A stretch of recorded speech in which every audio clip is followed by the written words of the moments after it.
Good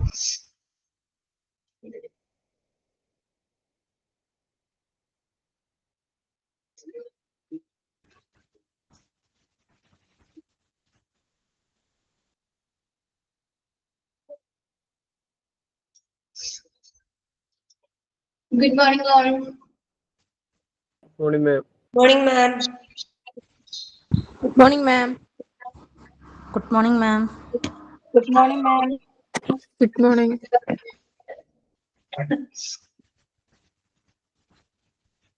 news എടുത്ത് നോക്കിയോ എല്ലാവരും? ന്യൂസ് എടുത്തത്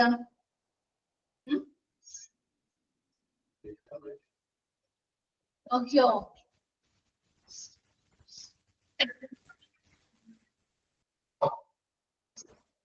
ക്ലിയർ ആണോ എല്ലാം? ന്യൂസ് എടുത്ത ഭാഗം ഓക്കെ ആണോ? ക്വാളിറ്റി അഷുറൻസ് ആൻഡ് ലാബ് ആണ് അല്ലെ ന്യൂസ് എടുത്തുകൊണ്ടിരിക്കുന്നത്. ഓക്കെ മിസ്, അക്രഡിറ്റേഷൻ ബോഡീസ് അല്ലേ മിസ് സ്റ്റാർട്ട് ചെയ്തത്? ACHSI പറഞ്ഞു അല്ലെ, Australian council of health care standards international. International ലെവലില് നമ്മുടെ health care organisation, health care ഫെസിലിറ്റീസിന് അക്രഡിറ്റേഷൻ കൊടുക്കുന്ന ഒരു ബോർഡാണ് ACHSI. നെക്സ്റ്റ് പറയുന്നത് JCI, ജോയിന്റ് കമ്മീഷൻ ഇന്റർനാഷണൽ. നോക്കാം നിങ്ങൾക്ക് കഴിഞ്ഞ ദിവസത്തെ ക്ലാസ്സിൽ എന്തെങ്കിലും ഡൗട്ട്സോ ക്ലാരിഫിക്കേഷൻ എന്തെങ്കിലും വേണോ? ക്ലിയർ ആണോ?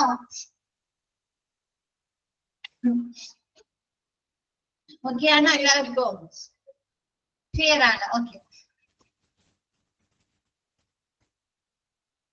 JCI എന്ന് പറയുന്നത് നമ്മൾ ആദ്യം എങ്ങനെയാ പറഞ്ഞത്? നാഷണൽ ലെവലില് നമ്മുടെ ഹെൽത്ത് കെയർ ഫെസിലിറ്റീസിന് ഹോസ്പിറ്റലിന് അംഗീകാരം കൊടുക്കുന്നതാണ് NAB.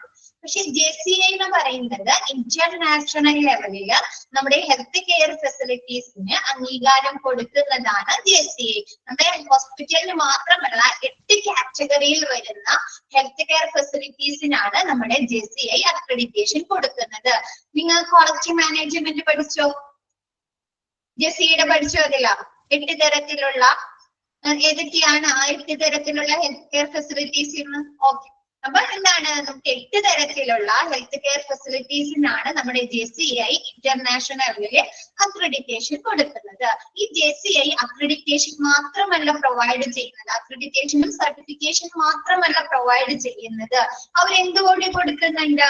നമ്മുടെ ഹെൽത്തുമായി ബന്ധപ്പെട്ടിട്ടുള്ള എഡ്യൂക്കേഷൻ കൊടുക്കുന്നുണ്ട്, പബ്ലിക്കേഷൻസ് കൊടുക്കുന്നുണ്ട്, ഉപദേശക സേവനങ്ങൾ കൊടുക്കുന്നുണ്ട്. അങ്ങനെ അതിലൊക്കെ കൂടിയാണ് നമ്മുടെ എന്താണ് ഇന്റർനാഷണൽ ലെവലിലുള്ള കമ്മ്യൂണിറ്റികൾ, സമൂഹത്തിന് അവരെന്താണ് പേഷ്യന്റിന്റെ സേഫ്റ്റിയും ക്വാളിറ്റി കെയറും പ്രൊവൈഡ് ചെയ്യുന്നത്. നോക്കാം നമുക്ക്. മിസ്സിന് കുറച്ച് ഹെൽത്ത് ഇഷ്യൂസ് ഉണ്ട്, ചുമയും കുറച്ച് പ്രശ്നങ്ങളുണ്ട് കേട്ടോ. എന്തെങ്കിലും ബുദ്ധിമുട്ട് വരികയാണെങ്കിൽ പറയണേ. ക്ലാസ് എടുത്തോണ്ട് ഇടയില് നിങ്ങൾക്ക് എന്തെങ്കിലും ഇറിറ്റേഷൻസോ അങ്ങനെ എന്തെങ്കിലും വരാണെങ്കിൽ പറയണം കേട്ടോ മിസ്സിന്റെ അടുത്ത്. Okay, JCI works to Joint Commission International.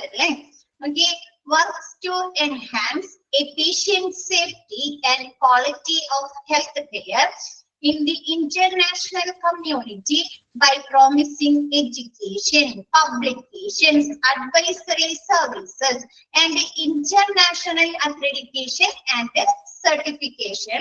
എന്താണ്? നമുക്ക് എഡ്യൂക്കേഷൻ, വിദ്യാഭ്യാസം, പബ്ലിക്കേഷൻസ്, പ്രസിദ്ധീകരണങ്ങൾ, കൂടാതെ ഉപദേശക സേവനങ്ങൾ അല്ലെ, advisory services, international accreditation, certification വാഗ്ദാനം ചെയ്തുകൊണ്ട് നമ്മുടെ ഇന്റർനാഷണൽ കമ്മ്യൂണിറ്റിയിലെ അന്താരാഷ്ട്ര സമൂഹത്തില് നമ്മുടെ എന്താണ് പേഷ്യന്റിന്റെ സുരക്ഷിതത്വവും എന്താണ് ക്വാളിറ്റി കെയർ അല്ലെ, രോഗികളുടെ സുരക്ഷയും ആരോഗ്യ പരിപാലനത്തിന്റെ നിലവാരവും വർദ്ധിപ്പിക്കുന്നതിനാണ് JCI പ്രവർത്തിക്കുന്നത്. ഇതിനു വേണ്ടിയിട്ടാണ് JCI പ്രവർത്തിക്കുന്നത്.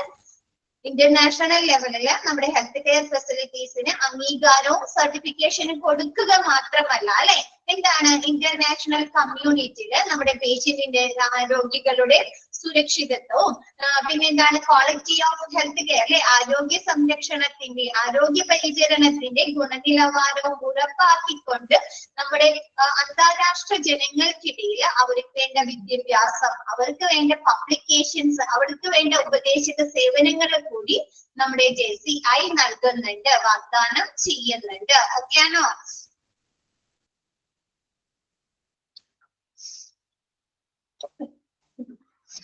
നെക്സ്റ്റ് പറയുന്നത് JCI is the world's largest health care accreditor അല്ലെ. JCI എന്ന് പറയുന്നത് എന്താണ്, നമ്മുടെ ലോകത്തിലെ ഏറ്റവും വലിയ അക്രഡിറ്റർ അല്ലെ, അക്രഡിറ്റേഷൻ ബോഡിയാണ്. ഇന്റർനാഷണൽ കമ്മ്യൂണിറ്റിയിലാണ് അല്ലെ, ഇന്റർനാഷണൽ ലെവലിലാണ് ഇവർ എന്ത് കൊടുക്കുന്നത്, ഹെൽത്ത് കെയർ ഫെസിലിറ്റീസിന് അക്രഡിറ്റേഷൻ കൊടുക്കുന്നത്. അപ്പൊ JCI എന്ന് പറയുന്നത് ലോകത്തിലെ എന്താണ് ലാർജസ്റ്റ് ഹെൽത്ത് കെയർ അക്രഡിറ്റർ ആണ്. നെക്സ്റ്റ് പറയുന്നത് since 1994 each hospital that has tried JCI Gold Seal of Approval has done so as part of a constant performance improvement journey അല്ലെ. നമ്മൾ പറഞ്ഞു JCI അല്ലെങ്കിൽ NABന്റെ അക്രഡിറ്റേഷൻ കിട്ടണമെങ്കിൽ എന്ത് വേണമെന്ന്, നമ്മുടെ ഹോസ്പിറ്റലിലെ പെർഫോമൻസുകളിലെ എന്ത് വേണം, ക്വാളിറ്റി വേണം അല്ലെ. എന്റെ പേഷ്യന്റിന്റെ സുരക്ഷിതത്വം ഉറപ്പാക്കണം അല്ലെ, പേഷ്യന്റിന്റെ സുരക്ഷിതത്വം ഉറപ്പാക്കണം അല്ലെ. അപ്പൊ എന്താണ്, 1994 മുതൽ നമ്മുടെ ഹോസ്പിറ്റലുകൾ എന്തിനു വേണ്ടിയിട്ടാണ് ട്രൈ ചെയ്യുന്നത്, എന്തിനു വേണ്ടിയിട്ടാണ്, നമ്മുടെ JCIയുടെ ഗോൾഡ് സീൽ ഓഫ് അപ്രൂവൽ, അവരെ ടോപ്പ് റാങ്കിലേക്ക് എത്താൻ, JCIയുടെ ടോപ്പ് റാങ്കിലേക്ക് എത്താൻ വേണ്ടിയിട്ട് എന്താണ്, നമ്മുടെ ഹോസ്പിറ്റലിൽ അവരുടെ പെർഫോമൻസിന്റെ ഇംപ്രൂവ്മെന്റ് അല്ലെ, അവരുടെ പ്രകടനങ്ങള് മെച്ചപ്പെടുത്തുന്നതിനുള്ള ആ ഒരു യാത്ര തുടർന്നുകൊണ്ടിരിക്കുന്നു. ഓക്കെ ആണോ?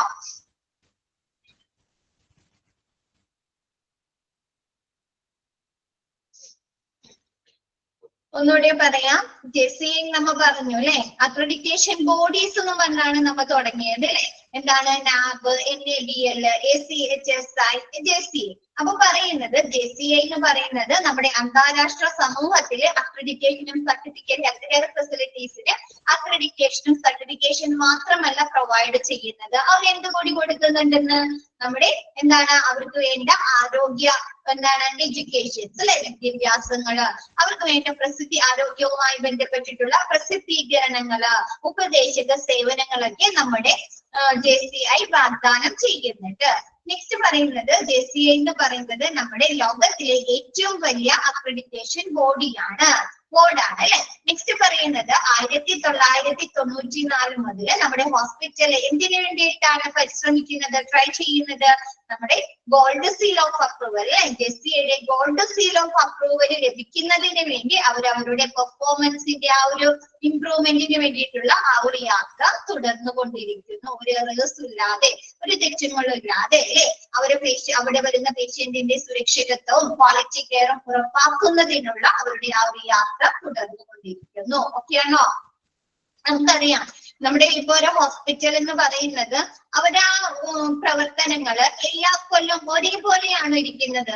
നമുക്കറിയാം, നമ്മൊരു ഹോസ്പിറ്റലില് പോയി ഒരു 4 മാസം അല്ലെങ്കിൽ ഒരു 5 മാസം കഴിഞ്ഞിട്ട് നമ്മൾ വീണ്ടും ആ ഒരു ഹോസ്പിറ്റലിൽ പോയി നോക്കിയേ, അവരുടെ ഇൻഫ്രാസ്ട്രക്ചറിൽ, അവരുടെ ഫെസിലിറ്റീസിൽ, അവരുടെ സർവീസുകളിലൊക്കെ മാറ്റങ്ങൾ വന്നിട്ടുണ്ടാവും അല്ലേ, മാറ്റങ്ങൾ വന്നിട്ടുണ്ടാവും അല്ലെ. അപ്പൊ എന്താണ്, അങ്ങനെ ആ മാറ്റങ്ങൾ കൊണ്ടുവരുമ്പോൾ അതിന്റെ ക്വാളിറ്റി, സുരക്ഷിതത്വം ഒക്കെ ഉറപ്പാക്കണ്ടേ, വേണം അല്ലെ. അപ്പൊ അതിനു വേണ്ടിയുള്ള ആ ഒരു യാത്ര അല്ലെ, അപ്പൊ ആ ഒരു എഡ്യൂക്കേഷൻ എന്ന് പറയുന്നത് എന്താണ്, തുടർന്നുകൊണ്ടിരിക്കുകയാണ് അല്ലെ. അപ്പൊ അവർ ആ ഒരു യാത്ര തുടർന്നുകൊണ്ടിരിക്കുന്നു, പെർഫോമൻസ് ഇംപ്രൂവ് ചെയ്യുന്നതിനുള്ള ആ ഒരു ജേർണി തുടർന്നുകൊണ്ടിരിക്കുന്നു. ഓക്കെ ആണോ?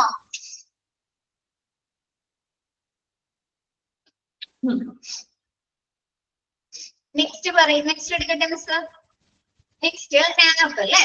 അപ്പൊ മിസ് ഇപ്പൊ പറഞ്ഞു എന്താണ്, നമ്മുടെ ഹോസ്പിറ്റലിലെ സർവീസുകള്, ട്രീറ്റ്മെന്റുകള്, ഫെസിലിറ്റീസിലൊക്കെ വ്യത്യാസങ്ങൾ വരികയാണ് അല്ലെ. ഓരോ വർഷം അല്ലെങ്കിൽ ഓരോ മാസം എന്ന് പറയുന്നതോറും പുതിയ ടെക്നോളജീസ് ഒക്കെ വരികയാണ് അല്ലെ. പണ്ടൊക്കെ നമുക്ക് ഈ ഹോർട്ട് സർജറി ഒക്കെ കേട്ടിരുന്നോ? ഈ ഹോർട്ട് സർജറി ഒക്കെ ഒരുപാട് ഒരു 10-20 വർഷം മുമ്പ്, 10-15 വർഷം മുമ്പ് ഇല്ല അല്ലെ. അപ്പൊ കുറച്ച് നാളായിട്ടാണ് അല്ലെ ഈ ഹോൾ സർജറി. അതേപോലെ എന്താണ് ഇപ്പൊ ഡെലിവറി, നമുക്ക് പെയിൻ റിലീഫ്, പെയിൻ ഇല്ലാതെ ഡെലിവറി ആ ഒരു ഇത് വന്നിട്ടുണ്ട്, കേട്ടിട്ടുണ്ടോ അത്? നമുക്ക് പ്രസവ സമയത്ത് ഉണ്ടാവുന്ന നോർമൽ ഡെലിവറിയിൽ ആ ഒരു സമയത്ത് ഉണ്ടാകുന്ന പെയിൻ ഇല്ലാതെ നമുക്ക് ഡെലിവറി നടത്താമെന്നുള്ളത് ഒരു ട്രീറ്റ്മെന്റ് എപ്പിഡ്യൂറൽ അല്ലേ? ഓക്കെ.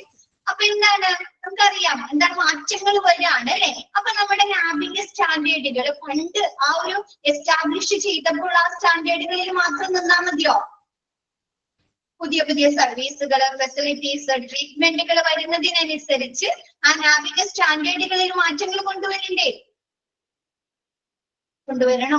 കൊണ്ടുവരണം അല്ലെ? അപ്പൊ എന്താണ് പറയുന്നത്? The NAB standards are modernized every 4 years. എന്താണ് ഓരോ 4 വർഷം കൂടുമ്പോഴും നാബിന്റെ സ്റ്റാൻഡേർഡ് എന്ത് ചെയ്യുന്നുണ്ട്? മോഡേണൈസ് ചെയ്യുന്നുണ്ട് അല്ലെ? നവീകരിക്കുന്നുണ്ട്. ഒരു ഹോസ്പിറ്റലില് നാബിന്റെ അക്രഡിറ്റേഷൻ 4 വർഷത്തേക്കാണ് കേട്ടോ ലഭിക്കുന്നത്. ഒരു അക്രഡിറ്റേഷൻ പീരീഡ് എന്ന് പറയുന്നത് 4 വർഷത്തേക്കാണ്. അപ്പൊ എന്താണ് നാബിന്റെ സ്റ്റാൻഡേർഡുകൾ ഓരോ 4 വർഷം കൂടുമ്പോഴും ആ ഒരു ഹെൽത്ത് കെയർ ഫെസിലിറ്റി ഹോസ്പിറ്റലിൽ നവീകരിക്കുന്നു. And now the hospital puts into effect 5th edition standards അല്ലെ? April 2020 കേട്ടോ. എന്താണ് ഇപ്പൊ അത് മാറിയില്ലേ? 5th edition എന്നുള്ളത് മാറി. അപ്പൊ പക്ഷെ ഈ ഒരു പ്രിന്റിങ്ങിന്റെ നമ്മുടെ ഈ ടെക്സ്റ്റ് ബുക്ക് പ്രിന്റ് ചെയ്ത സമയത്ത് നമ്മുടെ ഹോസ്പിറ്റലിൽ നിലവിലുണ്ടായിരുന്നത് ഏത് സ്റ്റാൻഡേർഡ് ആണ്? നാബിന്റെ 5th edition സ്റ്റാൻഡേർഡ് ആണ് നിലവിലുണ്ടായിരുന്നത്. നെക്സ്റ്റ് നോക്കി, നാബ് standard standards focus on patient safety and the quality of the delivery of services by the hospital in a changing environment അല്ലെ? എന്താണ് നാബിന്റെ സ്റ്റാൻഡേർഡുകൾ ഫോക്കസ് ചെയ്യുന്നത് എന്തിലേക്കാണ്? പേഷ്യന്റിന്റെ സേഫ്റ്റിയും അവിടെ നിന്ന് കൊടുക്കുന്ന സർവീസുകളുടെ ക്വാളിറ്റിയിലുമാണ് അല്ലെ? ഗുണനിലവാരത്തിലുമാണ്. By the hospital. ഇപ്പൊ 2025 അതാ പറഞ്ഞത് ഈ നമ്മുടെ ഈ ടെക്സ്റ്റ് പ്രിന്റ് ചെയ്ത സമയത്തുള്ളത് 5th edition ആണ്. ഇപ്പൊ 7th edition ആണ് കേട്ടോ. ഓക്കെ.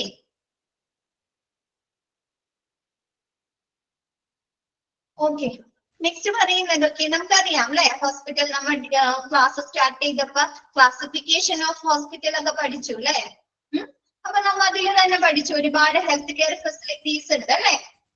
എന്താണ് സ്മോൾ ഹോസ്പിറ്റൽ ഉണ്ട്, മിഡ് സൈസ്ഡ് ഉണ്ട്, ലാർജ് ഹോസ്പിറ്റൽ ഉണ്ട്, സ്പെഷ്യാലിറ്റി ഹോസ്പിറ്റൽ ഉണ്ട്, മൾട്ടി സ്പെഷ്യാലിറ്റി ഉണ്ട് അല്ലെ?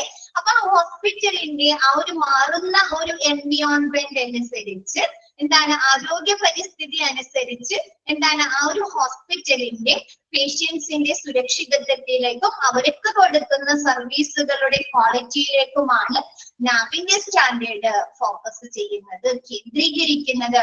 ഇപ്പൊ നമുക്കറിയാം സിംഗിൾ സ്പെഷ്യാലിറ്റി ഹോസ്പിറ്റലിലോ മൾട്ടി സ്പെഷ്യാലിറ്റി ഹോസ്പിറ്റലിലുള്ള ആ ഒരു എൻവിയോൺമെന്റ് ഒരേപോലെ ആയിരിക്കോ? ഒരേപോലെ ആയിരിക്കോ? ഇല്ല. അതേപോലെ ലാർജ് ഹോസ്പിറ്റലിലും സ്മോൾ സൈസ്ഡ് ഹോസ്പിറ്റലിന്റെയും എൻവിയോൺമെന്റ് ഒരേപോലെ ആയിരിക്കോ? അല്ല അല്ലെ? അപ്പൊ ആ ഒരു ഹോസ്പിറ്റലിന്റെ മാറുന്ന ആ ഒരു ആരോഗ്യ പരിസ്ഥിതി അനുസരിച്ച് ഡിഫറെന്റ് ആയിരിക്കും അല്ലെ?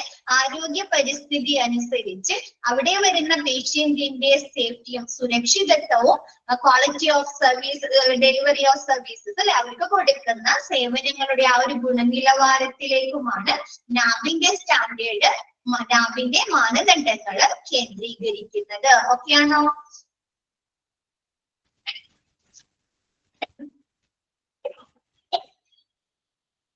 നെക്സ്റ്റ് പറയുന്നത് NAB is given by an autonomous body established by the government of India known as QCI, Quality Council of India, which is the standard making board in India. എന്നുവെച്ചാല് നമ്മുടെ ഇന്ത്യയിലെ സ്റ്റാൻഡേർഡ് മേക്കിംഗ് ബോർഡ് ആയിട്ടുള്ള QCIയുടെ അണ്ടറിൽ വരുന്ന അടിയിൽ വരുന്ന ഒരു സ്വയംഭരണ സ്ഥാപനമാണ് നാബ്. ഒരു ഓട്ടോണോമസ് ബോഡിയാണ് നാബ്.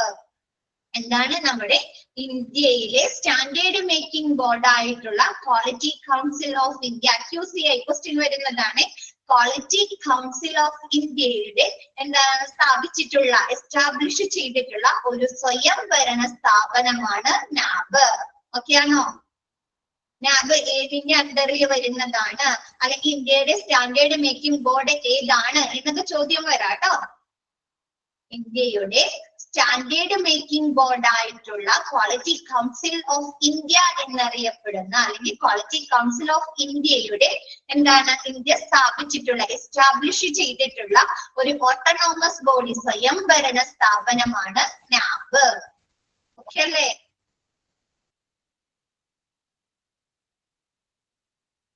ഓക്കെ ആണോ? എന്താണ്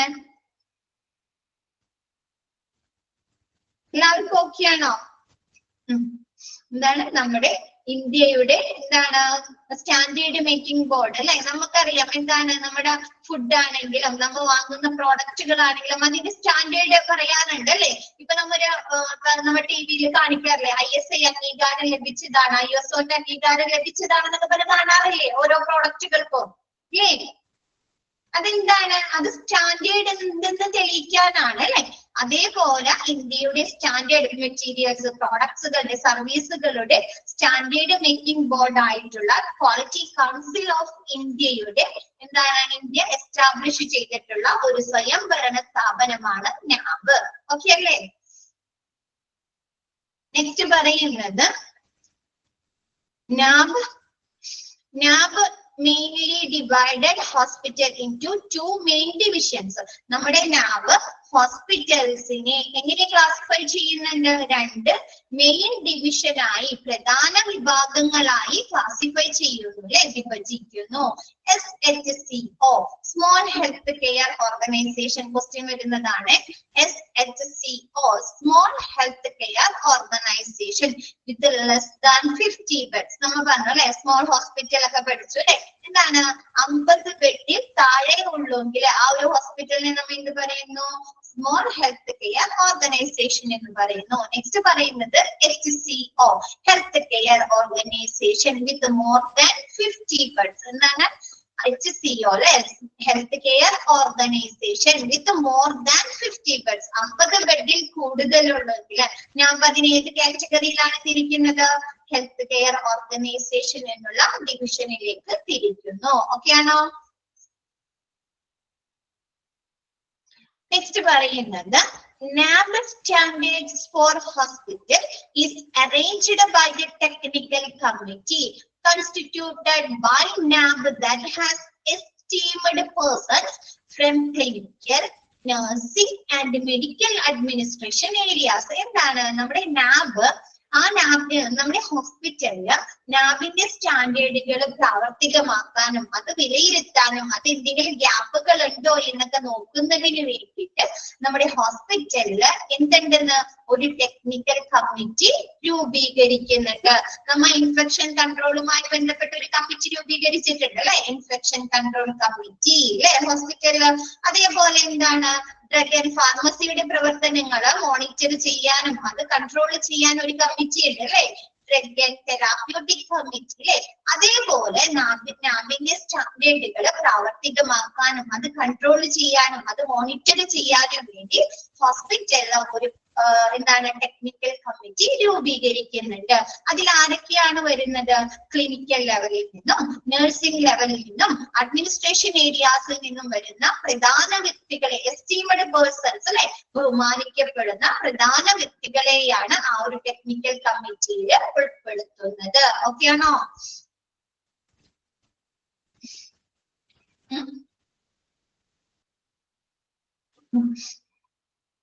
എല്ലാവർക്കും ഓക്കെയാണോ?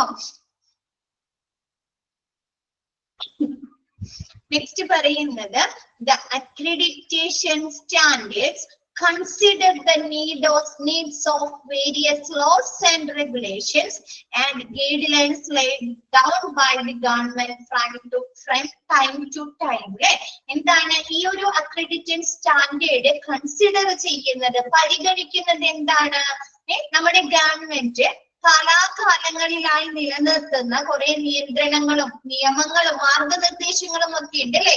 ഇപ്പൊ നമുക്കൊരു വീട് പണിയണമെങ്കിൽ നമ്മുടെ ഗവൺമെന്റിന്റെ ഭാഗത്ത് നിന്ന് മുനിസിപ്പാലിറ്റിയിൽ നിന്ന് ഒരുപാട് റൂൾസുകൾ പറയുന്നുണ്ട് അല്ലെ. ആണോ? ഇന്ന ഡോക്യുമെന്റ്സ് വേണം, റോട്ടിൽ നിന്ന് ഇത്ര മീറ്റർ ഇറക്കിയിട്ട് വേണം വീട് പണിയാനായിട്ട്, മതിൽ പണിയാനായിട്ട്, അങ്ങനെ ഒരുപാട് നിയന്ത്രണങ്ങൾ പറയുന്നുണ്ട് അല്ലെ. അതേപോലെ ഹോസ്പിറ്റലിന്റെ പ്രവർത്തനങ്ങളില് നമ്മുടെ ഗവൺമെന്റ് പറയുന്ന കാലാകാലങ്ങളിലായിട്ട് നമ്മുടെ ഗവൺമെന്റ് നിർദ്ദേശിക്കുന്ന നിയമങ്ങളുടെയും നിയന്ത്രണങ്ങളുടെയും മാനദണ്ഡങ്ങളുടെയും മാർഗനിർദ്ദേശങ്ങളുടെയും അടിസ്ഥാനത്തിലാണ് നാബിന്റെ അക്രഡിറ്റേഷൻ സ്റ്റാൻഡേർഡുകൾ പരിഗണിക്കുന്നത്. ഇതൊക്കെ നോക്കിയിട്ടാണ് അതിന്റെ സ്റ്റാൻഡേർഡുകൾ പറയുന്നത്. ഓക്കെ ആണോ?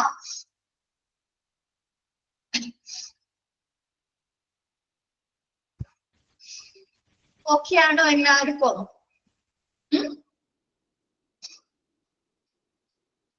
ഓക്കെ, നെക്സ്റ്റ് എടുക്കട്ടെ. നെക്സ്റ്റ് പറയുന്നത് main നാബ് guide book or standards അല്ലെ. നാബിന്റെ ഗൈഡ് ബുക്ക് അല്ലെങ്കിൽ നാബിന്റെ സ്റ്റാൻഡേർഡില് ഹാസ് 10 ചാപ്റ്റേഴ്സ്, 10 ചാപ്റ്റർ ഉണ്ട്. അതില് 100 സ്റ്റാൻഡേർഡ്സുകൾ പറയുന്നുണ്ട്. കൂടാതെ 651 ഒബ്ജക്റ്റീവ് എലമെന്റ്സും പറയുന്നുണ്ട്. എന്താണ് നാബിന്റെ സ്റ്റാൻഡേർഡ്സില്? എന്താണ് 10 ചാപ്റ്റർ അല്ലെ, 10 അധ്യായങ്ങളില് 100 സ്റ്റാൻഡേർഡ്സുകള്, അതില് 651 ഒബ്ജക്റ്റീവ് എലമെന്റ്, അതിലും പിന്നെന്താണ് 651 ഒബ്ജക്റ്റീവ് എലമെന്റ്സുകളും പറയുന്നുണ്ട്. സ്റ്റാൻഡേർഡ്സുകൾ എന്ന് പറഞ്ഞാല് ഇപ്പൊ പേഷ്യന്റ് കേന്ദ്രീകൃതമായിട്ടുള്ള ഒരുപാട് സ്റ്റാൻഡേർഡുകൾ ഉണ്ട് അല്ലെ. രോഗി കേന്ദ്രീകൃതമായിട്ടുള്ള നിങ്ങൾക്ക് അതില് ആദ്യം 10 പഠിക്കാനുള്ളൂ കേട്ടോ. മെയിൻ ആയിട്ട് 5 പേഷ്യന്റ് കേന്ദ്രീകൃതമായിട്ടുള്ള സ്റ്റാൻഡേർഡുകളും 5 ഓർഗനൈസേഷൻ അല്ലെങ്കിൽ മാനേജ്മെന്റ് കേന്ദ്രീകൃതമായിട്ടുള്ള സ്റ്റാൻഡേർഡുകളാണ് നിങ്ങൾക്ക് പഠിക്കാനുള്ളത്. ഓക്കെ, അപ്പൊ എന്താണ് നാബിന്റെ സ്റ്റാൻഡേർഡ്സുകളില് 10 ചാപ്റ്റർ, 100 സ്റ്റാൻഡേർഡ്സ്, 651 ഒബ്ജക്റ്റീവ് എലമെന്റ്സുകളും പറയുന്നുണ്ട്. ഓക്കെ ആണോ? ഇങ്ങനെ തന്നെ പഠിച്ചാൽ മതി കേട്ടോ. അപ്പൊ ഇങ്ങനെ മാറ്റങ്ങൾ വരുന്നതിനനുസരിച്ച് ആ ഒരു നമ്പേഴ്സിലെ വ്യത്യാസങ്ങൾ വരെ. Next, standards refers to a set objectives for the performance അല്ലെ. സ്റ്റാൻഡേർഡ് എന്ന് പറയുന്നത് എന്താണ്? ആ ഒരു പെർഫോമൻസ്, പ്രകടനത്തിന്റെ ലക്ഷ്യങ്ങളെയാണ് നമ്മൾ എന്ത് പറയുന്നത്? സ്റ്റാൻഡേർഡ്സ് എന്ന് പറയുന്നത്. എന്ന് വെച്ചാല് ഒരു ഹോസ്പിറ്റലില് പേഷ്യന്റിന്റെ സേഫ്റ്റിയും ക്വാളിറ്റി കെയറും ഉറപ്പാക്കുന്നതിന് വേണ്ടി ഹോസ്പിറ്റലിൽ ഫോളോ ചെയ്യുന്ന മാർഗനിർദ്ദേശങ്ങളെയാണ് നമ്മൾ എന്ത് പറയുന്നത്? സ്റ്റാൻഡേർഡ്സ് എന്ന് പറയുന്നത്. ഓക്കെ ആണോ? ഒരു സ്റ്റാൻഡേർഡ്സ് എന്ന് പറയുന്നത് എന്താണ്? പെർഫോമൻസ്, അവരുടെ പ്രകടനത്തിന്റെ ലക്ഷ്യങ്ങളെയാണ് സ്റ്റാൻഡേർഡ്സ് എന്ന് പറയുന്നത്. വേറൊരു രീതിയിൽ പറഞ്ഞാല് നമ്മ ഒരു ഹോസ്പിറ്റലിൽ പോയി കഴിഞ്ഞാല് അവിടെ ആ ഒരു പേഷ്യന്റിന്റെ സുരക്ഷിതത്വവും പിന്നെ അവർക്ക് എന്ത് കൊടുക്കണം? ഗുണനിലവാരമുള്ള പരിചരണം കൊടുക്കണം അല്ലെ. വേണോ? അപ്പൊ അങ്ങനെയുള്ള ആ ഒരു സുരക്ഷിതത്വവും ഗുണനിലവാരമുള്ള പരിചരണം ഉറപ്പാക്കുന്നതിന് വേണ്ടി ഹോസ്പിറ്റലുകാര് ഫോളോ ചെയ്യുന്ന മാനദണ്ഡങ്ങളെ അല്ലെങ്കിൽ മാർഗനിർദ്ദേശങ്ങളെയാണ് നമ്മൾ എന്ത് പറയുന്നത്? സ്റ്റാൻഡേർഡ് എന്ന് പറയുന്നത്. അനസ്തേഷ്യ ചെയ്യുമ്പോൾ അല്ലെങ്കിൽ ഓപ്പറേഷൻ തിയേറ്ററിൽ ഓപ്പറേഷൻ ചെയ്യുമ്പോൾ അല്ലെങ്കിൽ ഇൻപേഷ്യന്റിലെ പേഷ്യൻസിനെ അഡ്മിറ്റ് ചെയ്യുന്ന സമയത്ത് അവർ എന്തൊക്കെ കാര്യങ്ങൾ ശ്രദ്ധിക്കണം അല്ലെ. അവർക്ക് അതുമായി ബന്ധപ്പെട്ട ഒരുപാട് മാർഗനിർദ്ദേശങ്ങൾ ഉണ്ടാവുമല്ലോ. ഓപ്പറേഷൻ ചെയ്യുന്ന സമയത്ത് എന്താണ്? എക്യുപ്മെന്റുകൾ സ്റ്റെറിലൈസ് ചെയ്യണം അല്ലെ, PPE കിറ്റുകൾ ധരിക്കണം അല്ലെ, അങ്ങനെ ഒരുപാട് മാർഗനിർദ്ദേശങ്ങൾ ഉണ്ട് അല്ലെ. അപ്പൊ അങ്ങനെ ആ ഒരു പെർഫോമൻസിന്റെ ലക്ഷ്യങ്ങള് അല്ലെങ്കിൽ ആ ഒരു പേഷ്യന്റിന്റെ സുരക്ഷിതത്വവും ക്വാളിറ്റി കെയറും നൽകുന്നതിന് വേണ്ടി ഹോസ്പിറ്റലുകാരെ ഫോളോ ചെയ്യുന്ന മാർഗനിർദ്ദേശങ്ങളെയാണ് സ്റ്റാൻഡേർഡ്സ് എന്ന് പറയുന്നത്. ഓക്കെ ആയോ? ആ ഒരു സെക്ഷൻ മാർക്ക് ഇത്തിരി ബുദ്ധിമുട്ടുള്ളൂ കേട്ടോ, ബാക്കി സിമ്പിൾ ആണ്. ഓക്കെ ആണോ? എല്ലാവർക്കും ഓക്കെ ആണോ? നെക്സ്റ്റ് പറയുന്നത് എന്താണ്? അപ്പൊ നമ്മൾ സ്റ്റാൻഡേർഡ് പറഞ്ഞു അല്ലെ. ഇനി എലമെന്റ്സ് ഉണ്ട്. എലമെന്റ്സ് എന്ന് പറഞ്ഞാൽ എന്താണ്? Elements come under each standard അല്ലെ.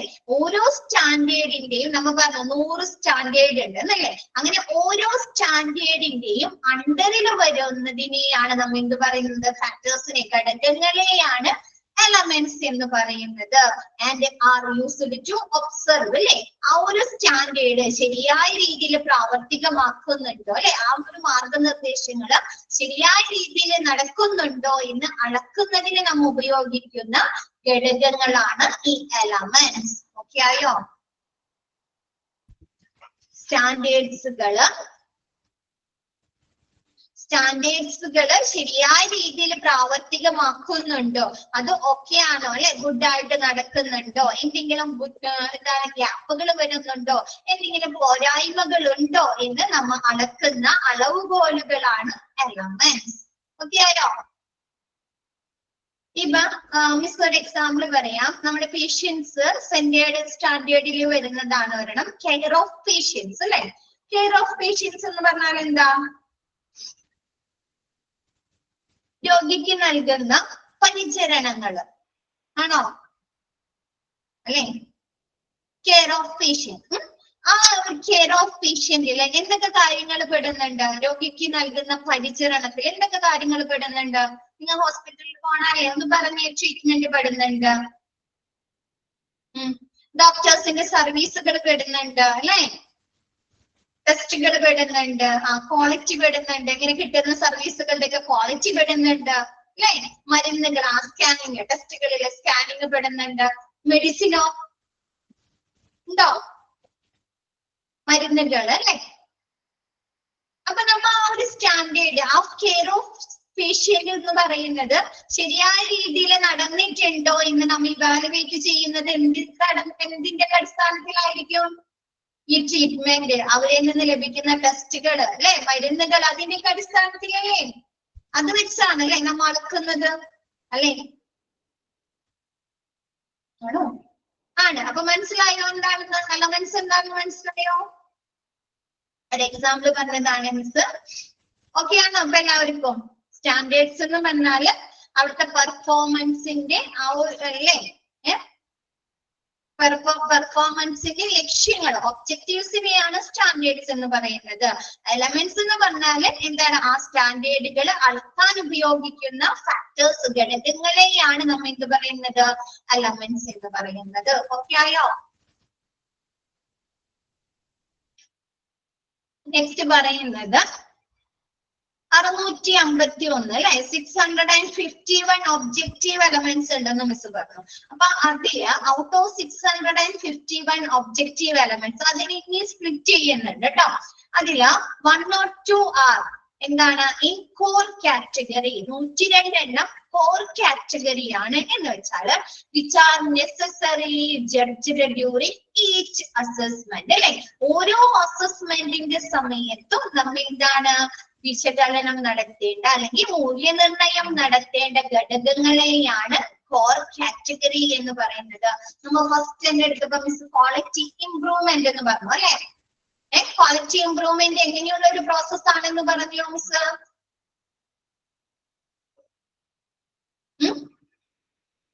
ഓൺഗോയിങ് പ്രോസസ് ആണ് അല്ലെ, കണ്ടിന്യൂസ് ആയിട്ടുള്ള പ്രോസസ് ആണ് അല്ലെ. നിശ്ചിത ഇടവേളകളില് ഹോസ്പിറ്റലിലെ പ്രവർത്തനങ്ങൾ അവർ വിലയിരുത്തി അല്ലേ, ഇവാലുവേറ്റ് ചെയ്യാണ് അല്ലെ. അപ്പൊ അങ്ങനെ ഓരോ മൂല്യനിർണയ സമയത്തും എന്താണ് ഒബ്സർവ് ഓരോ മൂല്യനിർണയ സമയത്തും വിലയിരുത്തേണ്ട ഘടകങ്ങളെയാണ് കോർ കാറ്റഗറിയിൽ ഉൾപ്പെടുത്തുന്നത്. അത് എത്ര എണ്ണമാണ്? 102 എണ്ണമാണ്. ഓക്കെ ആണോ? ഒരുപാട് അസസ്മെന്റുകൾ ഉണ്ട്. ഒക്കെയാണോ എല്ലാവർക്കും? ഓരോ അസസ്മെന്റ് ഇപ്പൊ നിങ്ങൾക്ക് ഫൈനൽ അസസ്മെന്റ് ഉണ്ട് അല്ലെ, പബ്ലിക് എക്സാം ഉണ്ട്, അതിന്റെ ഇടയിൽ മോഡൽ എക്സാമുകൾ ഉണ്ട്. അതുകൂടാണ്ട് നിങ്ങൾ ഓരോ ദിവസം തുടർച്ചയായി വിലയിരുത്തിക്കൊണ്ടിരിക്കണ്ടോ ഇവിടെ ഓരോ ക്ലാസ്സുകളെ കുറിച്ചും? മോക്ക് ടെസ്റ്റുകൾ അല്ലെ, മോക്ക് ടെസ്റ്റുകൾ അതെങ്ങനെയാണ്? തുടർച്ചയായി വിലയിരുത്താണ് അല്ലെ നിങ്ങളെ.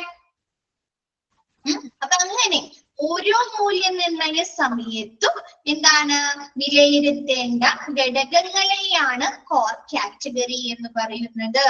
ഓക്കെ ആണോ?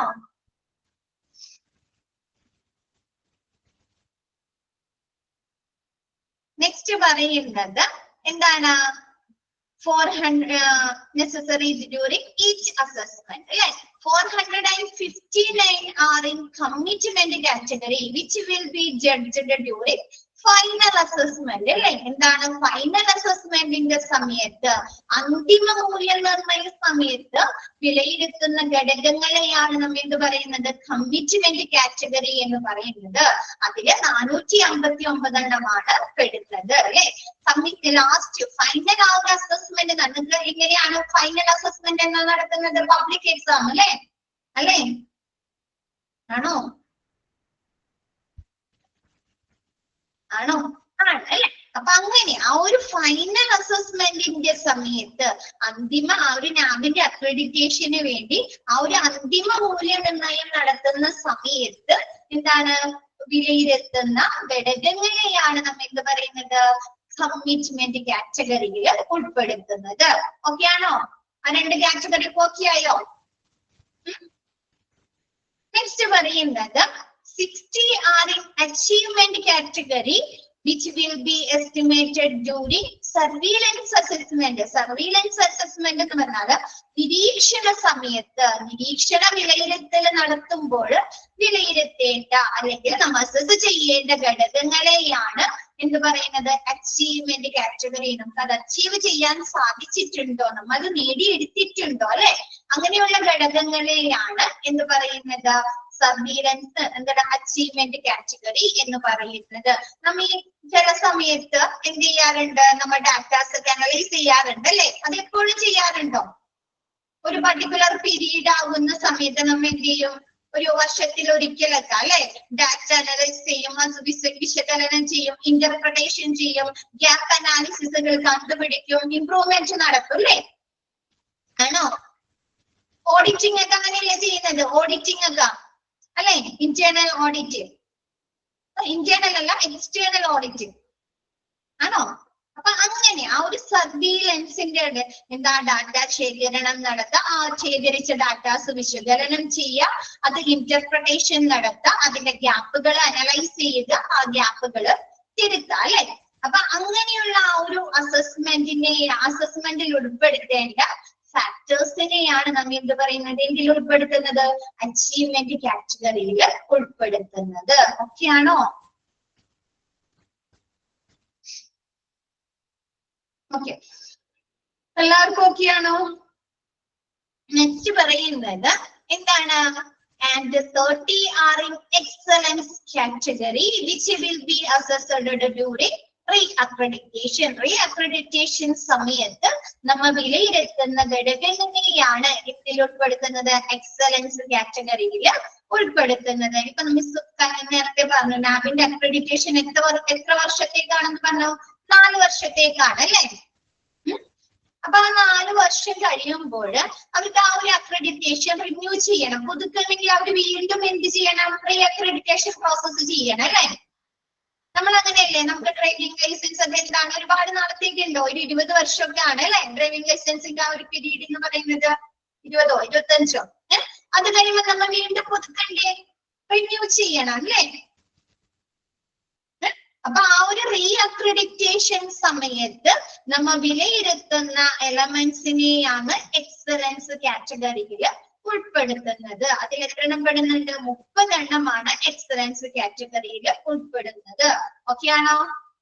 4 തരത്തിലുള്ള എലമെന്റ്സ്, ഒബ്ജക്റ്റീവ് എലമെന്റ്സ് ആണ് വരുന്നത്. Core category, commitment category, achievement category and excellence category. Okay ആണോ?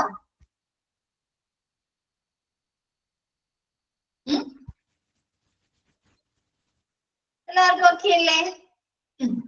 നെക്സ്റ്റ് പറയുന്നത് നാബിന്റെ സ്റ്റാൻഡേർഡ്സ് പറഞ്ഞു അല്ലെ? എന്താണ് നാബില് 100 സ്റ്റാൻഡേർഡുകൾ പറയുന്നുണ്ട് അല്ലെ? അതിൽ നിങ്ങൾക്ക് മെയിൻ ആയിട്ട് 10 സ്റ്റാൻഡേർഡുകളാണ് പഠിക്കാനുള്ളത്. 5 എണ്ണം പേഷ്യന്റ് സെന്റേർഡ് സ്റ്റാൻഡേർഡുകളും 5 എണ്ണം ഓർഗനൈസേഷൻ സെന്റേർഡ് സ്റ്റാൻഡേർഡുകൾ കേട്ടോ. അപ്പൊ ഫസ്റ്റ് പേഷ്യന്റ് സെന്റേർഡ് സ്റ്റാൻഡേർഡില് ഇതിനൊക്കെ ക്വസ്റ്റ്യൻ വരും കേട്ടോ. ഇതിനൊക്കെ ക്വസ്റ്റ്യൻ വരെ which of the following are included in patient centered standard, അല്ലെങ്കിൽ MOM stands for, അല്ലെങ്കിൽ HIC stands for. അപ്പൊ 2 സെക്ഷനിന്റെ ക്വസ്റ്റ്യൻ വരുന്നതാണ്, അടയാളപ്പെടുത്തുക. ഫസ്റ്റ് വരുന്നത് assess assessment and continuity of care AAC എന്ന് വെച്ചാൽ നമുക്ക് ലഭിക്കുന്ന പരിചരണങ്ങൾ അല്ലെ, ഹോസ്പിറ്റലിൽ നിന്ന് ലഭിക്കുന്ന പരിചരണങ്ങൾ, അതിന്റെ അസസ്മെന്റ് അല്ലെ, അതിന്റെ വിലയിരുത്തല്, കൂടാതെ കണ്ടിന്യൂറ്റി ഓഫ് കെയർ. ഇപ്പൊ നമ്മൾ ഒരു ഹോസ്പിറ്റലിൽ ചെന്ന് കഴിഞ്ഞാൽ നമ്മൾ അവിടെ എൻട്രൻസിൽ പ്രവേശിച്ച് എക്സിറ്റ് ആകുന്നത് വരെ നമുക്ക് കിട്ടുന്ന ആ ഒരു പരിചരണത്തിൽ നമുക്ക് എന്ത് വേണം, ഒരു തുടർച്ച വേണം അല്ലെ. നമ്മൾ ആദ്യം രജിസ്ട്രേഷനിൽ ചെന്നു, നേരെ ഡോക്ടറുടെ റൂമിലേക്ക് കയറാൻ പറ്റുമോ? രജിസ്ട്രേഷനിൽ ചെന്ന് നമ്മുടെ ഫയൽ ഓപ്പൺ ചെയ്ത് നേരെ ഡോക്ടറുടെ റൂമിലേക്ക് കയറാൻ പറ്റുമോ? ഇല്ല അല്ലെ. അതിനൊരു കണ്ടിന്യൂ, ചിലപ്പോ നമ്മുടെ BP ചെക്ക് ചെയ്യും അല്ലെ, BP ചെക്ക് ചെയ്യും, വെയിറ്റ് നോക്കും അല്ലെ, പിന്നെ ഡോക്ടർ റൂമിന്റെ മുമ്പിൽ വെയിറ്റ് ചെയ്യണം. അതിനുശേഷം ഡോക്ടർ ടെസ്റ്റുകളൊക്കെ ചെയ്തിട്ട് ഡോക്ടറെ മുമ്പിൽ ചെന്ന് ഡോക്ടർ നമ്മളെ വിലയിരുത്തും. അതിനുശേഷം ടെസ്റ്റുകളോ എന്തെങ്കിലും പ്രൊസീജിയേഴ്സോ ചെയ്തിട്ടുണ്ടെങ്കിൽ അതൊക്കെ ചെയ്തിട്ടാണ് അല്ലെ വീണ്ടും വന്ന് ഡോക്ടർ റിസൾട്ട് കാണിക്കും. അതിനൊരു കണ്ടിന്യൂറ്റി ഇല്ലേ, തുടർച്ചയില്ലേ? അതല്ലാണ്ട് തോന്നിയ പോലെ കൊടുക്കാൻ പറ്റുമോ പേഷ്യന്റിന് കൊടുക്കുന്ന പരിചരണങ്ങള്? തോന്നിയ പോലെ ഇല്ല അല്ലെ.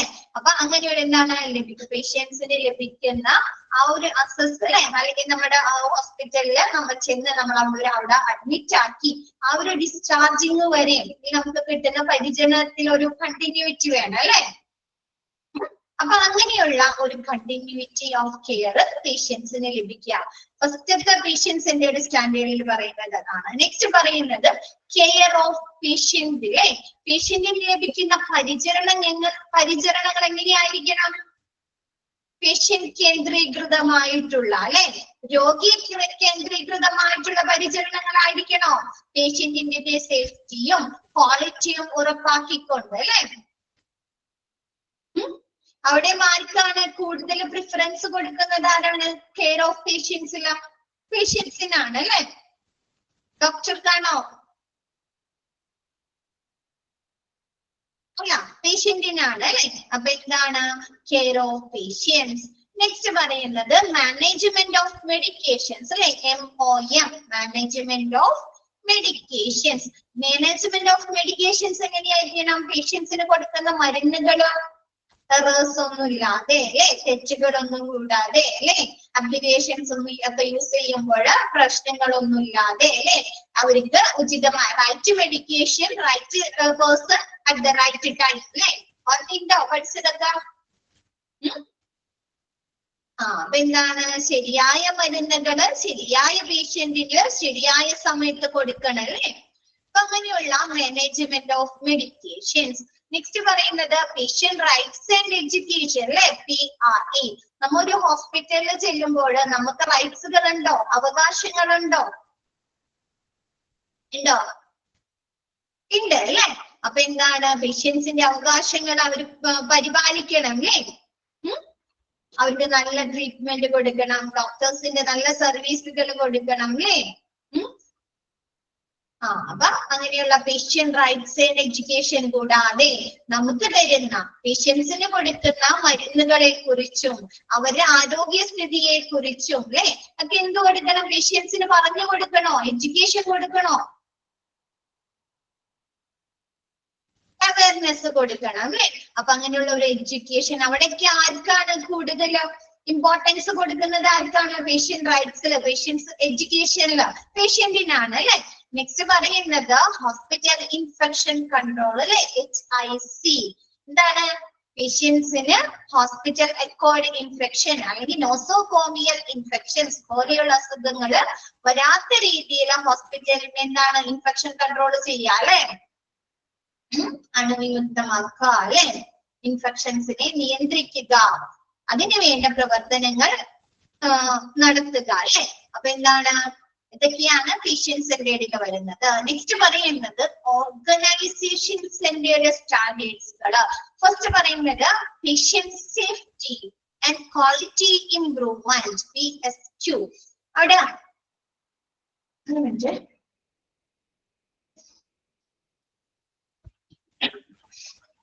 Patient safety and quality improvement, പേഷ്യന്റിന്റെ സുരക്ഷിതത്വവും നമ്മ ഹോസ്പിറ്റലിന് കൊടുക്കുന്ന സർവീസുകളില് ട്രീറ്റ്മെന്റുകളുടെ ഒക്കെ ക്വാളിറ്റി ഇംപ്രൂവ് ചെയ്യേണ്ടത് ആരാ? മാനേജ്മെന്റ് ആണോ പേഷ്യൻസ് ആണോ?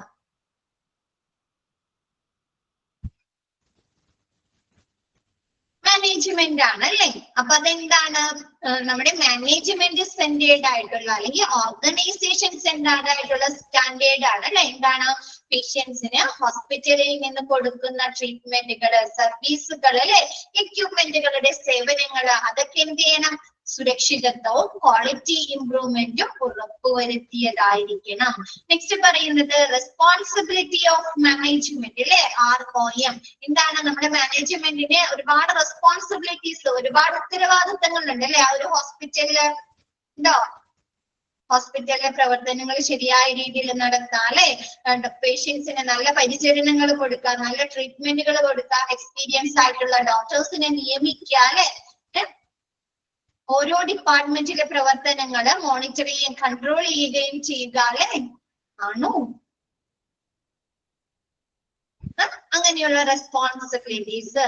നെക്സ്റ്റ് പറയുന്നത് ഫെസിലിറ്റി മാനേജ്മെന്റ് ആൻഡ് സേഫ്റ്റി അല്ലെ? നമ്മൾ ഫസ്റ്റ് പറഞ്ഞതിന്റെ തന്നെ ഒരു വേർഷൻ ആണ് അല്ലെ? എന്താണ്? പേഷ്യൻസിന് കൊടുക്കുന്ന ഫെസിലിറ്റീസ് അത് ശരിയായ രീതിയിൽ മാനേജ് ചെയ്യുകയും അതിന്റെ സേഫ്റ്റി, സുരക്ഷിതത്വവും ഉറപ്പുവരുത്തുകയും ചെയ്യുക. FMS. നെക്സ്റ്റ് പറയുന്നത് ഹ്യൂമൻ റിസോഴ്സ് മാനേജ്മെന്റ്. നിങ്ങൾക്ക് പഠിക്കുന്നുണ്ട് അല്ലേ? സോളിഡിസ്റ്റർ എടുത്തുകൊണ്ടിരിക്കുകയാണ്. ഹ്യൂമൻ റിസോഴ്സ് മാനേജ്മെന്റ് എങ്ങനെയുണ്ട് ചാപ്റ്റർ? അപ്പൊ ഇനി അത് മിസ് പറയണ്ടല്ലോ. നമ്മുടെ ഹോസ്പിറ്റലില് നമ്മൾ നഴ്സിംഗ് അഡ്മിനിസ്ട്രേഷൻ ഒക്കെ പഠിച്ചു അല്ലെ? കറക്റ്റ് പേഴ്സണെ കറക്റ്റ് സ്ഥലത്ത് അപ്പോയിന്റ്മെന്റ് ചെയ്യുക അല്ലെ? അവരുടെ എഡ്യൂക്കേഷൻ ആൻഡ് ക്വാളിഫിക്കേഷൻസ് അനുസരിച്ച് അല്ലെ അവരെ അപ്പോയിന്റ്മെന്റ് ചെയ്യുക. അവർക്ക് വേണ്ട ട്രെയിനിങ്ങുകൾ, അവയർനെസ് ട്രെയിനിങ്ങുകൾ, എഡ്യൂക്കേഷൻ പ്രൊവൈഡ് ചെയ്യുക അല്ലെ? അവർക്ക് വേണ്ട വാക്സിനേഷൻ ഒക്കെ കൊടുക്കുക അല്ലെ? അപ്പൊ അങ്ങനെയുള്ള ഹ്യൂമൻ റിസോഴ്സ് മാനേജ്മെന്റ്. നെക്സ്റ്റ് പറയുന്നത് ഇൻഫർമേഷൻ മാനേജ്മെന്റ് സിസ്റ്റം, IMS. നിങ്ങൾക്ക് പഠിക്കാനുണ്ട് കേട്ടോ. ഹോസ്പിറ്റൽ ഇൻഫർമേഷൻ മാനേജ്മെന്റ് സിസ്റ്റം എന്ന് പറഞ്ഞ ഒരു ചാപ്റ്റർ പഠിക്കാനുണ്ട്. അപ്പൊ എന്താണ്? ഹോസ്പിറ്റലിൽ ഒരുപാട് പ്രവർത്തനങ്ങൾ നടത്തുന്നുണ്ട് അല്ലെ? പേഷ്യന്റ് പോർട്ടൽ നടത്തുന്നുണ്ട്. നമ്മുടെ അപ്പോയിന്റ്മെന്റ്സുകൾ നമുക്ക് തന്നെ ഓൺലൈനായിട്ട് ഷെഡ്യൂൾ ചെയ്യാലോ. റിമോട്ട് മോണിറ്ററിംഗ് നടക്കുന്നുണ്ട് അല്ലെ? നമുക്ക് എന്താണ് റിമോട്ട് മോണിറ്ററിംഗ്? നമുക്ക് ഈ ഫ്ലഡ് ഒക്കെ വന്നപ്പോ നിങ്ങൾ കണ്ടിട്ടുണ്ടായോ? നമുക്ക് ഡോക്ടറെ എന്താണ് ഓൺലൈനായിട്ട് കൺസൾട്ട് ചെയ്യാം അല്ലെ? മൊബൈലിൽ കൂടിയോ ലാപ്ടോപ്പിൽ കൂടിയോ ചെയ്തിട്ടുണ്ടോ ആരെങ്കിലും അങ്ങനെയൊക്കെ? നമുക്ക് നമ്മ എവിടെയാണോ ഇരിക്കുന്നത്, വീട്ടിലാണോ ഇരിക്കുന്നത്, അവിടെ ഇരുന്നു കൊണ്ട് തന്നെ അല്ലെ? അങ്ങനെയുള്ള അല്ലെ?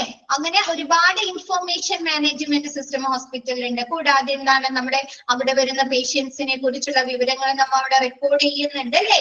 സിസ്റ്റത്തിലായിട്ട് അല്ലെ? അപ്പൊ അങ്ങനെയുള്ള ഒരു ഇൻഫർമേഷൻ മാനേജ്മെന്റ് സിസ്റ്റം. ഓക്കെ ആണോ?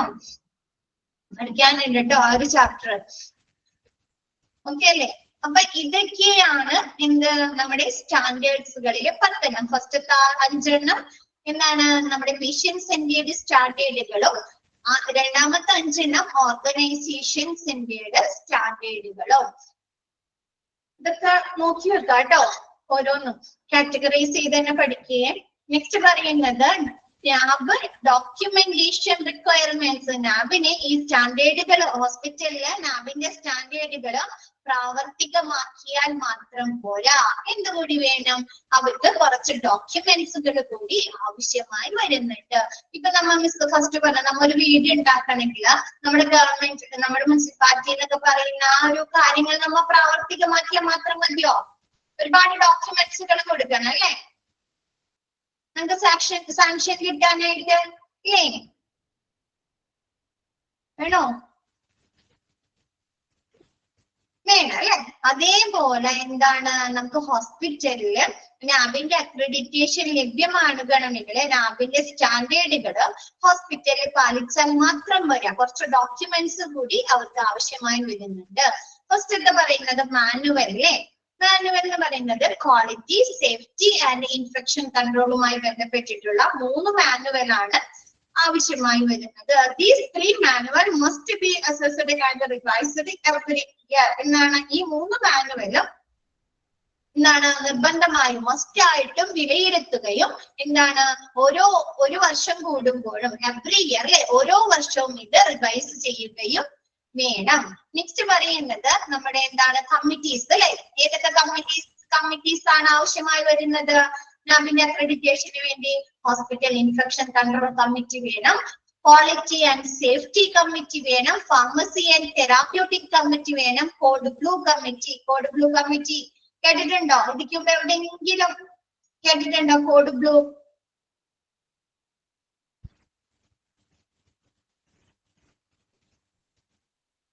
കേട്ടിട്ടുണ്ടോ എവിടെയെങ്കിലും?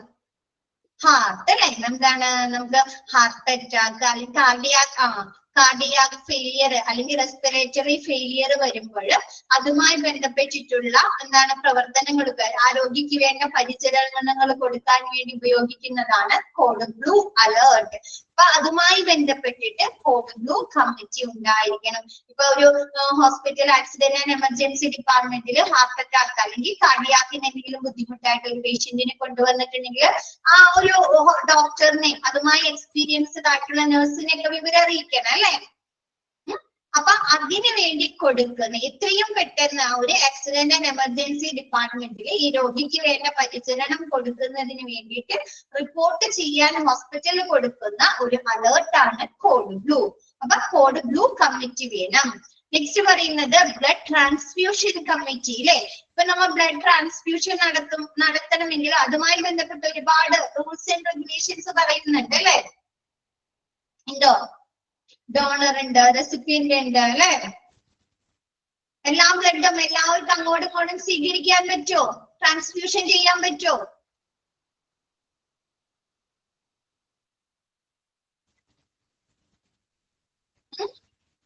ബ്ലഡ് ബാങ്കിൽ പഠിച്ചില്ലേ? ബ്ലഡ് ബാങ്കിൽ പഠിച്ചോ? എന്താണ് ബ്ലഡ് ട്രാൻസ്ഫ്യൂഷനുമായി ബന്ധപ്പെട്ട് അതിന്റെ സേഫ്റ്റി ഉറപ്പാക്കുക, ഡോക്ടർമാർക്ക് വേണ്ട ബോധവൽക്കരണങ്ങൾ കൊടുക്കുക, അതിനു വേണ്ട റൂൾസുകൾ ഡെവലപ്പ് ചെയ്യുക എന്നുള്ളതൊക്കെയാണ് നമ്മുടെ ബ്ലഡ് ട്രാൻസ്ഫ്യൂഷൻ കമ്മിറ്റിയുടെ ഉദ്ദേശം. അപ്പൊ അങ്ങനെയുള്ള ബ്ലഡ് ട്രാൻസ്ഫ്യൂഷൻ കമ്മിറ്റി ഉണ്ടായിരിക്കണം. ഇപ്പൊ നമ്മുടെ ആൾക്ക് ബ്ലഡ് കൊടുക്കുകയാണെങ്കിൽ ഡൊണേറ്റ് ചെയ്യുകയാണെങ്കിൽ എന്ത് ചെയ്യാറുണ്ട്? ടെസ്റ്റുകളൊക്കെ നടത്താറുണ്ടോ? നമ്മുടെ ബ്ലഡ് നമുക്ക് കൊടുക്കുന്ന റെസിപ്പിയന്റിന് മാച്ച് ആണോ നോക്കൂ അല്ലെ. ആദ്യം തന്നെ ആണോ? എന്താ മിണ്ടാത്തേ? ക്ലിയർ അല്ലേ? എന്നിട്ട് എന്ത് ചെയ്യും? നമ്മുടെ ബ്ലഡ് ടെസ്റ്റ് ചെയ്യാറുണ്ടോ? ബ്ലഡ് ടെസ്റ്റ് ചെയ്യാറുണ്ട് അല്ലെ. നമുക്ക് എന്തെങ്കിലും ഇൻഫെക്ഷൻസ് ഉണ്ടോ, എന്തെങ്കിലും അസുഖങ്ങൾ ഉണ്ടോ അല്ലെ. അപ്പൊ അങ്ങനെയുള്ള അല്ലെ എന്താണ് ഡോക്ടേഴ്സിന് അങ്ങനെ ബോധവൽക്കരണം കൊടുക്കുക, അതിന് വേണ്ട നയങ്ങൾ വികസിപ്പിക്കുക, അതിന്റെ സേഫ്റ്റി ഉറപ്പുവരുത്താനൊക്കെയുള്ള ഒരു ബ്ലഡ് ട്രാൻസ്ഫ്യൂഷൻ കമ്മിറ്റി ഉണ്ടായിരിക്കണം. നെക്സ്റ്റ് പറയുന്നത് മെഡിക്കൽ റെക്കോർഡ് റിവ്യൂ കമ്മിറ്റി അല്ലെ. നമ്മുടെ മെഡിക്കൽ റെക്കോർഡുകൾ അവലോകനം ചെയ്യാൻ റിവ്യൂ നടത്തുന്ന എല്ലാ മെഡിക്കൽ റെക്കോർഡുകളിലും പേഷ്യൻസിനെ കുറിച്ചുള്ള എല്ലാ ഇൻഫർമേഷനും ഉൾപ്പെടുത്തിയിട്ടുണ്ടോ, എന്തെങ്കിലും തെറ്റുകൾ സംഭവിച്ചിട്ടുണ്ടോ അല്ലെ. അപ്പൊ അങ്ങനെയുള്ള റിവ്യൂ നടത്താനായിട്ട് medical record review committee. Next പറയുന്നത് disciplinary and grievance handling committee അല്ലെ. നമ്മുടെ ഹോസ്പിറ്റലുമായി ബന്ധപ്പെട്ടുള്ള പ്രവർത്തനങ്ങൾ ഡിസിപ്ലിൻ കൊണ്ടുവരാറുന്നതിന് വേണ്ടിയിട്ട് അച്ചടക്കം കൊണ്ടുവരുന്നതിന് വേണ്ടിയിട്ടും അവിടുത്തെ പേഷ്യൻസിനെ അല്ലെങ്കിൽ അവിടെ വരുന്ന പേഷ്യൻസിന് അല്ലെങ്കിൽ നമ്മുടെ സ്റ്റാഫിന് എന്തെങ്കിലും പ്രശ്നങ്ങൾ പരാതികൾ ഉണ്ടെങ്കിൽ അതൊക്കെ പരിഹരിക്കുന്നതിനുള്ള ഗ്രീവൻസ് ഹാൻഡ്ലിംഗ് കമ്മിറ്റി ഉണ്ടായിരിക്കണം. നെക്സ്റ്റ് പറയുന്നത് ഇന്റേണൽ കംപ്ലൈൻസ് കമ്മിറ്റി. ഇങ്ങനെ ഒരു കമ്മിറ്റി കേട്ടിട്ടുണ്ടായിരിക്കും, ഇന്റേണൽ കംപ്ലൈൻസ് കമ്മിറ്റി. ആരെങ്കിലും വർക്ക് ചെയ്യുന്നവരുണ്ടോ?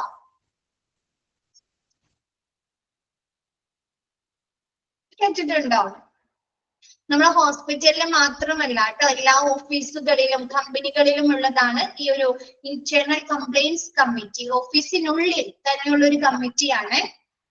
നമ്മുടെ ജോലി സ്ഥലങ്ങളിൽ എന്താണ് ഒരുപാട് പ്രശ്നങ്ങൾ നിലനിൽക്കുന്നുണ്ട് അല്ലെ. സെക്ഷൽ ഹറാസ്മെന്റ്, സെക്ഷൽ അബ്യൂസ് ഒക്കെ അങ്ങനെയുള്ള പ്രശ്നങ്ങൾ നിലനിൽക്കുന്നുണ്ടോ? ഉണ്ട് അല്ലെ. അപ്പൊ അങ്ങനെയുള്ള പ്രശ്നങ്ങൾ പരിഹരിക്കുന്നതിനും അങ്ങനെ എന്തെങ്കിലും കംപ്ലൈന്റ്സുകൾ ഉണ്ടെങ്കിൽ രജിസ്റ്റർ ചെയ്യുന്നതിന് വേണ്ടി നമ്മുടെ ഓഫീസിനുള്ളിൽ അല്ലെങ്കിൽ ആ ഒരു കമ്പനികൾക്കുള്ളിൽ തന്നെയുള്ള ഒരു കമ്മിറ്റിയാണ് ഇന്റേണൽ കംപ്ലൈൻസ് കമ്മിറ്റി എന്ന് പറയുന്നത്. ഓക്കെ ആണോ? അപ്പൊ ഹോസ്പിറ്റലില് അങ്ങനെയുള്ള ഒരു ഇന്റേണൽ കംപ്ലൈൻസ് കമ്മിറ്റി ഉണ്ടായിരിക്കണം. കമ്മിറ്റികൾ ഓക്കെ ആയോ? 8 കമ്മിറ്റീസ് ആണ്. എല്ലാവർക്കും ഓക്കെ അല്ലേ? എത്ര എടുത്ത ഭാഗം ഓക്കെ ആണോ?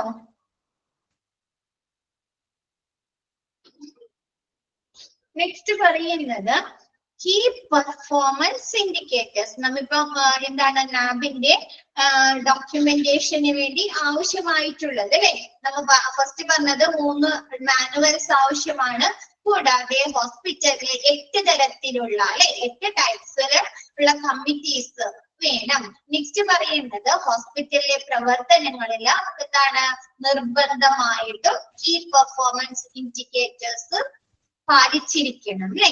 അതൊക്കെ എന്തൊക്കെയാണ് ഏതൊക്കെയാണ് കീ പെർഫോമൻസ് ഇൻഡിക്കേറ്റേഴ്സ്? പ്രധാന പ്രവർത്തനങ്ങള്, സൂചകങ്ങൾ നമ്മുടെ ഹോസ്പിറ്റലിന്റെ പ്രവർത്തനങ്ങളെ വിലയിരുത്തുന്നതിനുള്ള കീ പെർഫോമൻസ് ഇൻഡിക്കേറ്റേഴ്സ്. ഫസ്റ്റ് പറയുന്നത് time taken for initial assessment of indoor patients. എന്താണ് നമ്മുടെ ഇൻഡോർ പേഷ്യൻസിന് പ്രാഥമിക വിലയിരുത്തല്, ഇനീഷ്യൽ അസസ്മെന്റിന് വേണ്ടി എത്ര സമയം എടുത്തു? ഇപ്പൊ നമ്മൾ ഹോസ്പിറ്റലിൽ ചെന്ന് കഴിഞ്ഞിട്ട് നമ്മൾ അഡ്മിറ്റ് ആക്കി എന്ന് പറഞ്ഞാലും നമ്മൾ ആ ഒരു സെക്ഷനിൽ ചെന്ന് കഴിയുമ്പോഴും നമ്മുടെ അടുത്ത് ഒരുപാട് കാര്യങ്ങൾ അവർ ചോദിക്കാറുണ്ട് അല്ലെ? ഇനീഷ്യൽ അസസ്മെന്റ് പേര് ചോദിക്കും അല്ലെ? പേര്, നമ്മുടെ എന്ത് അസുഖമാണ് അല്ലെ? എന്ത് അസുഖമാണ്? BP ചെക്ക് ചെയ്യും. കണ്ടിന്യൂസ് ആയിട്ട് മരുന്ന് കഴിക്കുന്നതാണോ അല്ലെ? ചോദിക്കാറുണ്ടോ? ഇതിക്ക് മുമ്പ് ഇവിടെ അഡ്മിറ്റ് ചെയ്തിട്ടുണ്ടോ അല്ലെ? അപ്പൊ അങ്ങനെയുള്ള ആ ഒരു ഇനീഷ്യൽ അസസ്മെന്റ്, പ്രാഥമിക വിലയിരുത്തലിന് വേണ്ടി എത്ര സമയം ചെലവഴിക്കേണ്ടി വന്നിട്ടുണ്ട്? ഓക്കെയാണോ? ഇൻഡോർ പേഷ്യൻസില് ആ ഒരു പേഷ്യന്റിന്റെ പ്രാഥമിക വിലയിരുത്തലിന് വേണ്ടി എത്ര സമയം ചെലവഴിച്ചു? ഇപ്പൊ ഔട്ട് പേഷ്യന്റ് എന്താണ് കാഷ്വാലിറ്റിയിലാകാം അല്ലെ? ആക്സിഡന്റ് ആൻഡ് എമർജൻസി ഡിപ്പാർട്ട്മെന്റിലൊക്കെ പേഷ്യന്റിനെ കൊണ്ടുവന്നു കഴിഞ്ഞാല് ഈ ഒരു ഇനീഷ്യൽ അസസ്മെന്റിന് വേണ്ടി ഒരുപാട് സമയം എടുക്കാൻ പാടുണ്ടോ? ഇല്ല അല്ലെ? അവർക്ക് വേണ്ട ട്രീറ്റ്മെന്റ് എത്രയും പെട്ടെന്ന് കൊടുക്കണം അല്ലെ? അപ്പൊ ആ ഒരു ഇൻഡോർ പേഷ്യൻസിന് പ്രാഥമിക വിലയിരുത്തലിന് വേണ്ടി എത്ര സമയം എടുത്തു? ഓക്കെ ആണോ? നെക്സ്റ്റ് പറയുന്നത് time taken four discharge. Discharge ചെയ്യാനായിട്ട് ആ ഒരു ഡിസ്ചാർജ് പ്രൊസീജിയർ ചെയ്യുന്നതിന് വേണ്ടി എത്ര സമയം എടുത്തു? പൊതുവെ നമ്മൾ പറയുന്ന ഒരു കാര്യമാണ് അല്ലെ? രാവിലെ ഡിസ്ചാർജ് ചെയ്തെങ്കിലും ഡോക്ടർ വന്നപ്പോൾ ഡിസ്ചാർജ് ചെയ്തെങ്കിലും പോയപ്പോ വൈകുന്നേരമായി അല്ലെ? ഈവനിങ് ആയി, 7 മണിയായി എന്നൊക്കെ പറയാറുണ്ടോ? ഉണ്ട്. അപ്പൊ അങ്ങനെ ഡിസ്ചാർജ് പ്രോസസ്, ആ ഒരു ഡിസ്ചാർജ് കംപ്ലീറ്റ് ആകുന്നതിന് വേണ്ടി എത്ര സമയം ചെലവഴിച്ചു? ഓക്കെ ആണോ? എത്ര സമയം എടുത്തു? നെക്സ്റ്റ് പറയുന്നത് incidents of hospital connected pressure ulcers after admission. Hospital admit ആക്കിയതിന് ശേഷം എത്ര പേർക്ക് പ്രഷർ അൾസേഴ്സ്, അങ്ങനെയുള്ള ഇൻസിഡന്റുകൾ, സംഭവങ്ങൾ റിപ്പോർട്ട് ചെയ്തിട്ടുണ്ട്? അൾസർ കേട്ടിട്ടുണ്ടോ? പ്രഷർ, ബെഡ് സോർ കേട്ടിട്ടുണ്ടോ ആരെങ്കിലും? ബെഡ് സോർ,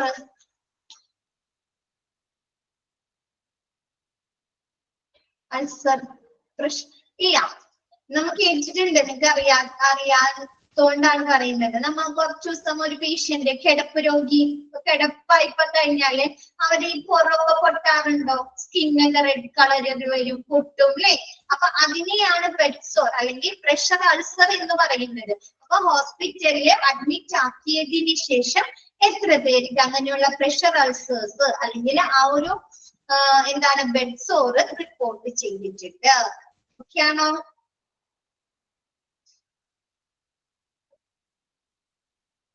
നെക്സ്റ്റ് പറയുന്നത് number of reporting error per 1000 investigation. Investigation എന്ന് പറഞ്ഞാൽ ഇവിടെ എന്താ പറയുന്നത്? അന്വേഷണം. നമ്മുടെ ഹോസ്പിറ്റലിന്റെ അന്വേഷണങ്ങൾ എന്താണ്? നമ്മുടെ ഹോസ്പിറ്റൽ ഇൻവെസ്റ്റിഗേഷൻസ് എന്താണ്? ടെസ്റ്റുകൾ അല്ലെ? ടെസ്റ്റുകൾ അല്ലെ? അപ്പൊ ആ ഒരു ടെസ്റ്റുകൾ 1000 ടെസ്റ്റുകൾ നടത്തിയപ്പോൾ അതിൽ എത്ര എറർ, എത്ര തെറ്റുകൾ, എത്ര തെറ്റായ റിസൾട്ടുകൾ, അല്ലെങ്കിൽ എന്താണ് നമ്മുടെ ആ ഒരു സാമ്പിൾ മാറിപ്പോവുക അല്ലെ, എത്ര തെറ്റുകൾ സംഭവിച്ചിട്ടുണ്ട്. ഓക്കെയാണോ? 1000 ഇൻവെസ്റ്റിഗേഷൻ, 1000 അന്വേഷണം, അതായത് 1000 ടെസ്റ്റുകൾ ചെയ്തപ്പോൾ അതിൽ എത്ര തെറ്റുകൾ സംഭവിച്ചിട്ടുണ്ട്. സംഭവിക്കാം അല്ലെ, മനുഷ്യരാണ് അല്ലെ. പക്ഷെ ചെയ്യാൻ അങ്ങനെ പാടുണ്ടോ? അതിന് പാടുണ്ടോ? തെറ്റുകൾ സംഭവിക്കാൻ പാടുണ്ടോ? ഏതൊരു മൂവി ഉണ്ട്, കണ്ടിട്ടുണ്ടോ? ശ്രീനിവാസന്റെ പോലീസായിട്ട് മാറ്റിവെക്കുന്നത്, സാമ്പിള് മാറ്റിവെക്കുന്നത് കണ്ടിട്ടുണ്ടോ? പണ്ടത്തെ ഒരു മൂവിയാണ്, പേര് മറന്നു ഇല്ലേ? ഇല്ല അല്ലെ. അപ്പൊ എന്താണ്, അങ്ങനത്തെ മിസ്റ്റേക്കുകളൊന്നും വരാൻ പാടില്ല, സാമ്പിള് മാറിപ്പോവാനൊന്നും പാടില്ല അല്ലെ. അത് പേഷ്യന്റിന് ചിലപ്പോ ഒരുപാട് എഫക്ട് ചെയ്യില്ലേ, മെന്റലി ആയിട്ട് അവർ ഒരുപാട് എഫക്ട് ചെയ്യും. അപ്പൊ അങ്ങനെ 1000 ഇൻവെസ്റ്റിഗേഷൻസ് നടത്തിയപ്പോൾ അതിൽ എത്ര തെറ്റുകൾ സംഭവിച്ചിട്ടുണ്ട്. ഓക്കെയാണോ? ടെസ്റ്റ് ചെയ്തത് മാറിപ്പോവുക, അല്ലെങ്കിൽ റിസൾട്ട് ചെയ്തത് കൃത്യത ഇല്ലാതിരിക്കുക, അങ്ങനെയൊക്കെ. നെക്സ്റ്റ് പറയുന്നത് number of variation observed in mock drills. Mock ഡ്രിൽസുകൾ നടത്തിയതിൽ നിന്ന് ആ ഒരു ഇൻസിഡന്റ് സംഭവിക്കും, ആ ഒരു സംഭവങ്ങൾ ഉണ്ടാകുമ്പോൾ എത്ര വേരിയേഷൻസ്, വ്യത്യാസങ്ങൾ വന്നിട്ടുണ്ട്. ഇപ്പൊ നമ്മൾ പറഞ്ഞില്ലേ കോഡ് ബ്ലൂ, പറഞ്ഞില്ലേ. അതേപോലെ നമ്മുടെ ഹോസ്പിറ്റലിൽ ഒരുപാട് കോഡ്സുകൾ യൂസ് ചെയ്യുന്നുണ്ട് കേട്ടോ. അപ്പൊ അങ്ങനെ അതുമായി ബന്ധപ്പെട്ട നമ്മുടെ ഹോസ്പിറ്റലിൽ വർക്ക് ഡിസാസ്റ്ററുമായി ബന്ധപ്പെട്ട മോക്ക് ഡ്രിൽസുകൾ കൊടുക്കുന്നുണ്ട്. അല്ലെങ്കിൽ എമർജൻസി ഇപ്പൊ ഫയർ വന്നു കഴിഞ്ഞാല് അതെങ്ങനെ അവർ ഹാൻഡിൽ ചെയ്യണം എന്നതുമായി ബന്ധപ്പെട്ട് അവർക്ക് മോക്ക് ഡ്രിൽസുകൾ കൊടുക്കാറുണ്ട്. അപ്പൊ ആ ഒരു മോക്ക് ഡ്രിൽസുകളിൽ നിന്ന് ആ ഒരു ഇൻസിഡന്റ് സംഭവിക്കുന്ന സമയത്ത് അവർ പ്രവർത്തിക്കുമ്പോൾ എത്ര വ്യത്യാസങ്ങൾ, ചേഞ്ചസ് വരുന്നുണ്ട്. അതാണ് ഇതിൽ പറയുന്നത്. Number of variation observed in mock drills. Mock ഡ്രിൽസിൽ നിന്ന് ശരിയായ ആ ഒരു ഇൻസിഡന്റ് നടത്തുന്ന സമയത്ത് എത്ര വ്യത്യാസങ്ങൾ അവർ നിരീക്ഷിച്ച് ഒബ്സർവ് ചെയ്തിട്ടുണ്ട്. ഓക്കെ ആണോ?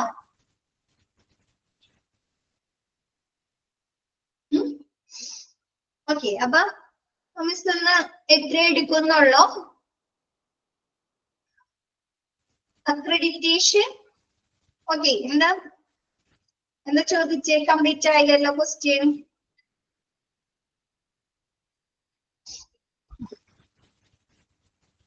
ഇന്നലത്തെ ക്ലാസ് അഞ്ജു, ഇന്നലത്തെ ക്ലാസ്